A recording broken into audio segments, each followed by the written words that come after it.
Violência contra a mulher. Foi noticiado essa semana mais uma crueldade. Foi desferido em uma mulher, em uma de nós, mais de 60 socos.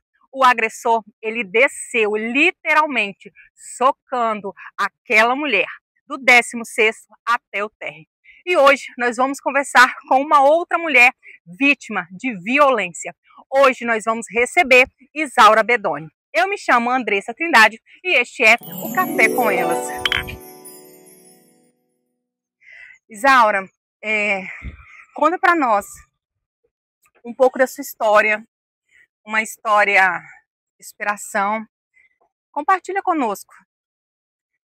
Então, Andressa, essa é uma história assim, um pouco antiga, porque eu passei por esse processo numa época diferente do que é agora, né? Na época eu estava com 22 anos e assim, conheci essa pessoa maravilhosamente dentro de uma igreja e no namoro foi maravilhoso. Era flores, as pessoas falavam, nossa, que coisa maravilhosa, era atencioso, era solícito, era uma pessoa assim, de verdade que eu acreditava naquele momento que era aquilo que Deus tinha separado para mim. E no passar do tempo, com a convivência, assim, a gente resolveu casar. E o casamento foi já nos primeiros momentos assim muito complicado, porque ele se tornou uma pessoa que era realmente o que ele era. Ele se tornou extremamente possessivo, possessivo mesmo, assim. A gente pegar essa xícara aqui, ele não concordar com a forma que pega a xícara, ele pegar a xícara, jogar ao chão. Só que a princípio eram pequenas atitudes isoladas. Não tinha a minha integridade física, tinha a minha integridade mental. Era, né? A violência psicológica. Era velado, né? Era velado, era tipo assim, você não consegue pegar essa xícara porque você não tem capacidade de pegar essa xícara. Ou você pegou essa xícara errada e jogava-se ao chão. O primeiro episódio que ele fez foi um dia depois do nosso casamento mesmo. A gente estava na nossa casa, eu casei grávida, né? E eu tinha descolamento da placenta grau 8. Nossa. Então assim, minha filha é um milagre de Deus hoje. E eu não podia ter relação sexual. Não podia ter nenhum tipo de relação sexual, eu não podia fazer esforço físico, assim, até as minhas necessidades fisiológicas era um risco iminente da minha filha vir a ser abortada. Uhum. E aí ele queria ter relação sexual, eu falei que não poderia ter aquele momento, aquele ato com ele, e ele quebrou a casa inteira. Furou geladeira com faca. E você, nesse momento, grávida, descolamento de placenta, eu corri pro banheiro e tranquei a porta. Corri pro banheiro. Meio desespero, medo? Não, medo. Corri pro banheiro, tranquei a porta. E ali foi um misto, assim, de meu Deus, eu tô doida, isso tá acontecendo, cadê a pessoa? Será que a responsabilidade que ele tá sentindo tá deixando ele surtado? Eu tenho culpa nisso? Porque é como eu falo com todo mundo. A violência, ela não começa já com um soco na cara. Ela não começa já com um osso quebrado.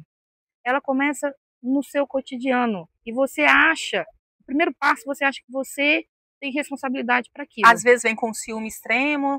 Que você no início acha bonitinho. Que você acha que é amor. Nossa, ele me ama, que zelo. Nossa, que fofo. Ele me ama. Entende? E ali no cotidiano, você vai se reprimindo, você vai acreditando naquilo, você vai realmente dando voz cada vez mais a outra pessoa. Então, no primeiro momento, você entra em choque. Fala, não, isso não aconteceu. Eu tô maluca. Não aconteceu. E o posterior a esse episódio é o que todos fazem. Eles se tornam galã da Globo. Não tem aquele que vem no cavalo branco com flores e joga o tapete vermelho para você passar. E aí a gente pensa que vai mudar, que mudou, que foi só um momento. Que foi uma atitude isolada, que a pressão do dia a dia, né? Ele na época até então muito novo também, como eu.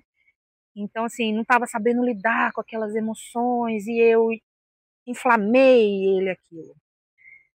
Aí no segundo momento foi o nascimento da minha filha, que aí que foi mais complicado ainda, porque eu descobri que estava grávida Eu já estava entrando no 4º mês.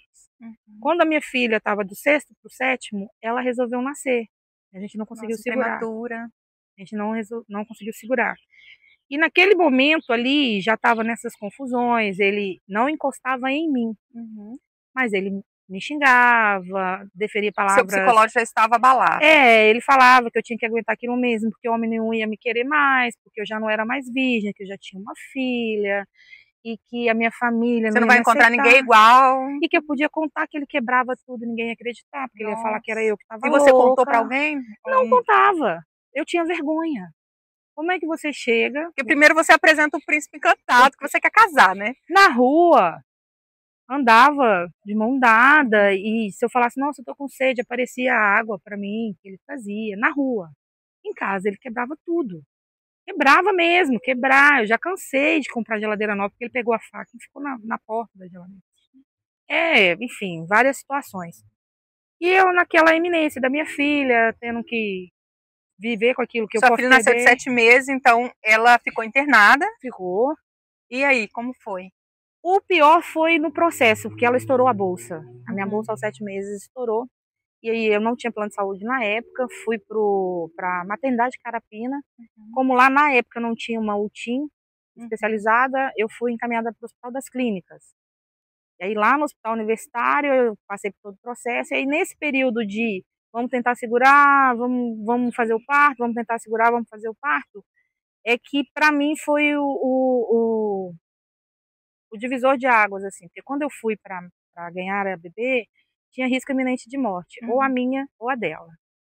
E aí começou a briga dele com a minha família. Ele com a minha mãe, primeiro que não queria registrar a menina com o nome que a minha mãe tinha escolhido, eu não queria o nome que a minha mãe tinha escolhido, aí ele que quis, depois do enxoval pronto, ele não queria mais, era sempre esse ambiente muito de conflito, muito conflito, e a minha filha internada. E eu, na época, com 20 anos de idade, muito nova, muito sem estrutura emocional. Sua filha internada, você em casa, tendo que fazer visita? Eu fiz barraco no hospital, não saí do hospital, não. Fiquei lá, a psicóloga me deu autorização para eu ficar com a minha filha, que eu tinha a sensação, se eu saísse de perto da minha filha, ou eu ou ela ia morrer. Ia acontecer. Entendeu? Então, assim, eu realmente fiquei nessa... Foi uma depressão pós-parto, mas foi em relação à superproteção dela. O medo de perda, né, que já veio desde a gestação, na realidade. Sim, né? Nossa, grande. E nesse momento ele te agrediu? O que acontece? Ele não me agrediu no hospital. Minha filha ficou um período de 15 dias, graças a Deus ganhou peso, graças a Deus a gente pôde sair, que ela nasceu gordinha com 7 meses, ela nasceu com 2,130. Perdeu um pouquinho, mas depois ela voltou a ganhar, com 2,300 ela conseguiu alta, ela ganhou peso, né? Sim. E aí pôde sair. E aí, quando eu cheguei em casa, na época, isso há 21 anos atrás, telefone não era uma coisa, celular não era assim, tava migrando de tijolão para aqueles pequenininho, e eu resolvi colocar uma linha fixa em casa. Por quê? Fecha uma aspa aí rapidinho. A gente muito novo, a gente abriu um negócio que começou a dar dinheiro. Então ele, com 23 anos, ele podia entrar dentro de uma concessionária e comprar o carro que ele queria. E ele veio de uma família muito desestruturada também. Então, não é justificando ele hoje, mas na época minha cabeça era, não tá sabendo lidar, muito dinheiro, ele é um homem muito bonito, muitas mulheres. Então, assim, ele não tá tendo maturidade, não sabe onde buscar ajuda referente a isso. E aí eu fui para casa, cheguei em casa, pedi essa linha telefônica, ele veio almoçar um determinado dia e viu a linha telefônica lá. Ali foi a primeira agressão física. Porque ele falou que eu estava botando a linha para eu conversar com machos. Uma vez que ele me trancava, e eu achava isso super normal, achava que estava me protegendo, né? Ele não me deixava sair, era só a irmã dele que tinha acesso a mim. Como era uma pessoa que me ajudava muito, eu não via como cárcere privado, eu via como um cuidado. Então ele trancava, saía, eu não saía, eu só podia sair com ela ou com a irmã. Mas até então, por estar tão envolvida já e estar acreditando naquilo, eu achava que era um carinho, um cuidado, um zelo, e não um cárcere mesmo, entende? E aí ele viu a linha de telefone, ele ficou muito nervoso com a linha de telefone em casa, quebrou a linha. Isso você num período, num puerpério, num resguardo? Resguardo, a cesárea ainda no ponto, não tinha tirado os pontos da cesárea ainda não. E aí a minha filha, quando ela nasceu, por ela ser bem pequenininha, ela não tinha sucção. E então o bico do meu peito também não era um bico já para amamentação. Ela, ao sugar o peito, ela dormia, porque abaixava a glicose dela e ela dormia e não ficava alimentada.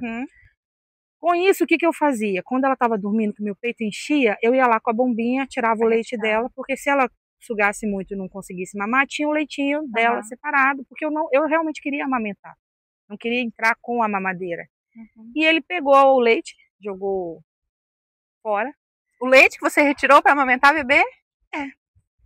Ele falou que se eu não era mulher para viver com ele da forma com que ele queria, ele também, eu não tinha que alimentar ninguém mais, que ninguém podia. Eram uns ciúmes assim, extremo.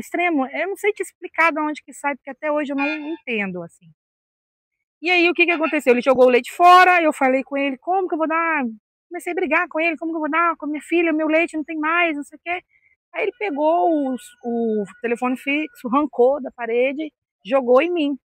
Quando ele jogou em mim, eu bati assim para poder sair, ele veio e me deu um tapa na cara. Foi a primeira vez do toque físico em agressão. Aquilo eu parei. Você ficou em choque. Eu falei, como assim? E ele saiu de casa, foi. E eu fiquei lá, a irmã dele vendo tudo isso, a irmã dele começou a falar que se eu não tivesse ficado nervosa, eu não tinha deixado ele nervoso. A culpa era sua, né? Nossa. Se eu não tivesse deixado ele nervoso, se eu não tivesse ficado nervosa, ele não teria ficado nervoso, não teria tido isso. E que a mulher sábia edifica a casa, porque as irmãs eram da igreja adventista também, nada contra a igreja é referente a isso, eu temo a Cristo até hoje. Eu tenho Cristo como meu melhor amigo mesmo. Eu falo que eu sou a preferidinha por causa das situações. E nisso, as situações foram piorando. Piorando no sentido de... A primeira vez eu não acreditei. Aí ele foi lá, comprou o telefone mais moderno que tinha, colocou na casa, reformou não sei o quê, e comprava as coisas para mim, e falava que eu era a mulher da vida dele, e as coisas foram piorando. No sentido de... Eu era líder de jovens da igreja, eu tinha uma célula, e eu continuei com a célula quando minha filha era muito pequena, e tinha muitas adolescentes, mulheres indo ali naquela célula. Era um momento que a gente tinha, tipo esse, nossa, agora de um café, de uma papo, conversa. E ali algumas mulheres usavam aquele momento e tal. E um determinado dia, uma determinada pessoa chegou, eu estava dando mamar minha filha gorfou, ficou na minha blusa com muito cheiro de azedo. Eu botei minha filha para dormir e fui tomar um banho. E ela ficou lá na sala com ele. E eles... Essa menina, a pessoa. É lá da igreja. E eles tiveram seus envolvimentos amorosos ali. Na sua casa? Na minha sala. Na minha sala, assim. E eu não botei maldade em nada, porque eu não achava que, né, pudesse acontecer, né? ali. Então, quando o nível da coisa começou a ficar um pouco mais pesado, e começou a entrar dinheiro, aí ele começou a me deixar em casa à noite, sair com amigos, participar de racha de carro à noite, e o que eu virei a chave, falei que eu não era culpada, quando eu comecei a enxergar que não era eu, porque o que acontece? Essas pessoas, elas manipulam ao redor. A minha família acreditava que eu estava doida. A louca da história, inventa. Depressão pós-parto, que eu estava desequilibrada. E não notaram que eu estava começando a usar roupas cada vez mais fechadas. Fechada? Porque eu ficava roxa. Porque depois desse primeiro tapa, vieram outras. Ele me abriu o portal. E aí ele me batia, eu batia nele de volta. Só que mulher, né? Mulher não tem a força de um homem. Não tinha... E também não é um modo de se viver, né? E a vergonha da sociedade, você fala, cara, eu estou me permitindo. Exato. Aí você começa a usar umas blusas mais longas, gola mais alta, cada vez mais largas, porque às vezes machucava e você sentia dor e não pedia socorro, e você ficava naquilo. Eu cheguei ao ponto de andar na rua com ele ir na frente e falar para mim, você vai atrás, porque mulher gorda não anda do meu lado. E eu ia atrás. Nunca hoje que isso é uma permissão para mim, eu não sou gorda, eu sou linda, meu amor. Sim. Eu tenho excesso de gostosura. Sim. Porém, naquela época eu acreditava. Baixa estima, né? Porque vem baixa estima. Nem tinha estima. Para Nem baixar ali. chão, no chão. E quando foi que você virou? Qual foi o acontecimento, Isaura, que fez você assim, eu virei a chave, eu não aceito mais isso, eu vou compartilhar com alguém? Quando foi esse momento? A primeira vez, ele saiu, a gente tinha um carro antigo, Maverick, ele saiu para uma exposição desse carro e eu fiquei em casa, como sempre, porque eu não era digna de ir a esses ambientes, né? acompanhar, e eu não tinha o direito de sair também. Então eu fiquei em casa com a minha filha. Aconteceu da gente dormir, eu e minha filha dormir, coloquei minha filha no bercinho dela e fui dormir na minha cama. Eu acordei no chuveiro, com ele me reanimando. Eu não entendi muito bem o que aconteceu mesmo, porque eu realmente estava dormindo e acordei no chuveiro. Ele chegou totalmente alterado em casa, abriu a Bíblia, colocou na cabeceira da cama e pegou o fio do ferro e enroscou ao meu pescoço e puxou. Ali eu não sei se eu me debati, porque realmente eu não tenho essa lembrança. E eu acho que eu me urinei, porque quando eu acordei, que ele me reanimou, que eu fui no quarto, eu vi que estava molhado. Eu não sei se aquilo foi minha roupa ou ele que jogou água para ver se eu voltava. E aí eu falei, esse cara vai me matar. E eu fui abrir para minha pastora. E mostrei as marcas antigas, as marcas do corpo. Quando eu saí do gabinete dessa pastora, a igreja inteira já estava sabendo o que estava acontecendo. Eu me senti muito exposta. A minha mãe tinha um comércio na época e ela falava que preferia uma filha morta do que uma filha divorciada. É complicado. E isso tomou uma proporção, eu me envergonhei. Na época, como a gente tinha o comércio, a minha fonte de renda era totalmente dele. E muito envolvida naquilo, não queria o divórcio, porque me achava sem a condição de ter o divórcio, porque, enfim, casamento é um vínculo eterno, né? É vínculo mesmo ali forte, aquela mentalidade ali. Não tinha um apoio familiar. Eu não separei.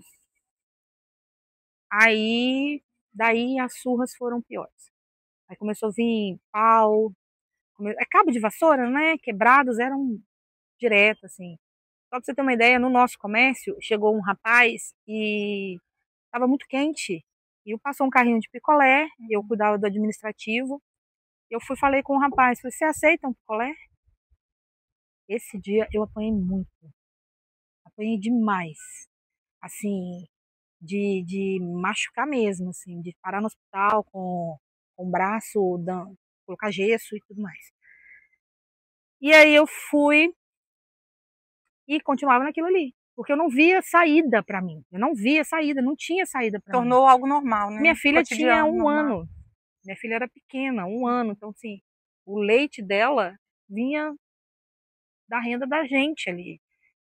Enfim, num determinado passeio de família, na Praça dos Namorados, ele passou, comprou um cachorro. Eu falei, pra que você vai comprar um cachorro? A menina tem rinite, sinusite, tudo que é it da vida. Deixa ela ter mais imunidade para ter um bicho. Aí ele me deu um tapa na praça e falou, cala sua boca. Aí eu fiquei quieta, entrei no carro, nós viemos embora. Quando eu desci do carro, eu falei, nunca mais você me manda calar a boca. Que eu virei, ele pegou os meus cabelos. Nossa, você falando, é como se eu estivesse assim, sentindo as sensações. Hoje eu falo sem dor, porque foi muita terapia. E isso me fez ter absoluta certeza de quem eu sou e o que eu quero e o que eu não permito. Ninguém merece.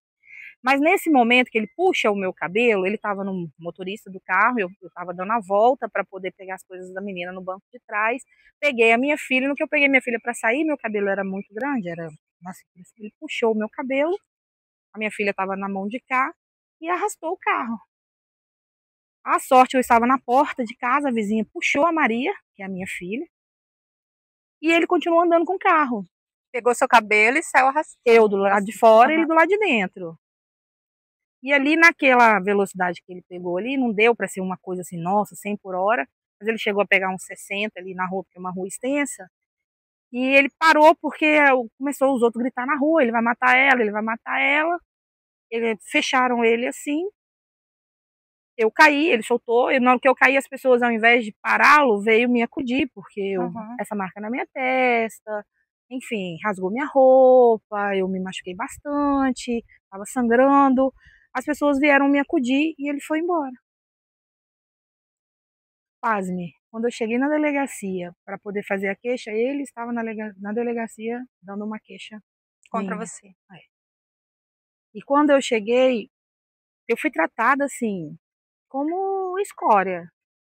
Mal fizeram a minha ocorrência, eu ensanguentada, rasgada, com uma outra blusa por cima, porque rasgou minha roupa e tudo mais. E eu fui tratada assim muito mal, porque eram homens que estavam ali também. Não que eu tenha problema com homens, não, mas a situação há 20 anos atrás, a realidade era essa. Nesse momento que foi o virar de chaves, eu falei, eu não quero saber se eu tenho família, eu não quero saber se eu vou ter... Se as pessoas são contra, você que está vivenciando. Eu preciso viver. Eu preciso viver e não preciso permitir que a minha filha cresça achando que isso é normal. Porque eu tinha uma mulher crescendo em casa, minha filha é uma mulher. E era o exemplo, né? Era o que ela ia vivenciar. O que ela ia reproduzir. Exato. Pela vida dela. Então eu me enchi de coragem ali naquele momento e resolvi separar, de verdade. Quando eu cheguei em casa, fui para casa de uma tia.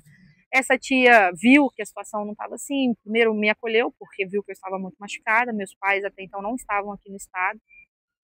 E aí que eles foram ver a gravidade do que estava acontecendo. Mas de mesma prontidão assim, eu não tive o acolhimento. Por quê? Novamente, a família não lidava muito bem com isso. Eu estava saindo de uma loucura para a cabeça deles. Estava saindo de uma loucura porque ele era muito solícito, ele era muito prestativo, ele era uma pessoa maravilhosa. Como que uma pessoa tão boa, uma pessoa tão simpática vai fazer isso com outro ser humano, independente de ser mulher, independente de ser homem, né? É uma coisa que é impossível. É mais ela que é nervosa, é mais ela que é agitada, é mais ela que é namoradeira, é mais ela que gosta que usou de uma roupa que não deveria, que né? usou um decote, não também, obedeceu. Também, se não tivesse usado aquela roupa, se não tivesse dado um bom dia, como se isso justificasse o ato em si da agressão. E aí foi o que aconteceu. Eu me separei dele. Quando eu cheguei em casa, ele tinha levado tudo o que ele podia, inclusive as minhas roupas. Roupa, foto, fogão, micro-ondas, som, televisão. Ele não levou. Deixou. Ele não levou o que era de peso, que ele não conseguiu enfiar dentro da caminhonete para ele levar. E foi um período difícil, mas eu sou muito grata, Andressa. E o que você, depois de ter passado por tudo isso, o que você diria para as mulheres que hoje a gente pensa que não existe, mas tem muitas mulheres que estão passando por situações como você passou, às vezes situações, não menosprezando, óbvio, mas é mais difícil, situações mais difíceis. O que você diria para essas mulheres hoje? Olha, eu leio muita palavra. E desde então, assim, eu sempre tive Cristo como um protetor. Sem querer voltar rapidinho, mesmo depois de ter decidido separar, eu vivi um inferno com ele 5 anos, após a separação. Ele me perseguir armado, colocar uma arma na minha boca, me levar para dentro de um motel e me violentar, dele bater no meu pai no meio da rua, entendeu? Pegar meu pai andando e bater mesmo no meu pai no meio da rua. Isso já no divórcio, isso não era o casamento mais. Já tinha divorciado, ele já tinha pago 40 cesta básica perante a justiça, porque a Lei Maria da Penha hoje tem um vigor mais alto. Então, assim, eu sempre tive Deus como meu amigo, porque ele me protegeu. Ele me protegeu, eu não morri, eu não tive nenhum tipo de doença, pelo cuidado do Senhor comigo.